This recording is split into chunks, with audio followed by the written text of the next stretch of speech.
சளிக்கு மருந்து சொல்கிறாங்க, கேட்டுக்கங்க. சளிக்கு அதை வச்சு நச்சு அப்படியே ஃபஸ்ட்லேருந்து சொல்லணும். இங்கே இதோட என்ன பண்ணணும், ஒரு நண்டு குஞ்சு இருந்துச்சுன்னா தேவலாம் அதை சளிக்கு அரைத்த அந்த இது பூண்டு அரைத்த பூண்டு ஓமம் கூட இருந்தால் போடலாம்.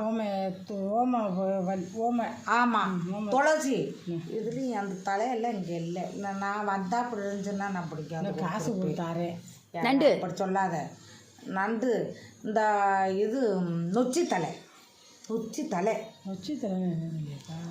வாழ்வாளாக இருக்கும்.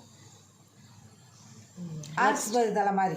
நெக்ஸ்ட்டு ஆரிசி பயிர் தலை மாதிரி. நான் நாளைக்கு மெனக்கட்டு கூட தாங்க காசு தர. நீங்கள் அப்படி சொல்லாதீங்க. 50 ரூபா தரேன்.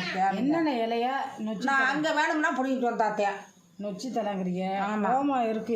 ஏழிப்பருத்தி தலை இம்புட்டும் பண்ணி எனக்கு தெரியாது. என் செத்த பிடிக்கிட்டு வாங்க. இந்த இது இருக்குமா, முடக்கத்தான் இருக்குமா? முடக்க அசிங்க இடத்துல எல்லாம் முடுக்கக்கூடாது. நீங்கள் பிடிங்கிட்டு வாங்க, காசு தான். என்னென்ன இலை ஓமம் இருக்குது, பூண்டெல்லாம் இருக்குது, வீட்டில் இருக்குது, ஓமம் இருக்குது. நொச்சி தலைங்கிறிய. ஆமாம். அந்த என்னமோ ஒரு துளசிங்கிறிய. துளசினா இந்த கருந்துளசி வெள்ளை துளசி இருக்குது. அது வெள்ளை துளசி வீட்டில் வச்சு வளர்க்குறாங்க. என்ன அதெல்லாம் போய் லைக் பண்ணுங்கள், கமெண்ட் பண்ணுங்கள், சப்ஸ்கிரைப் பண்ணுங்கள்.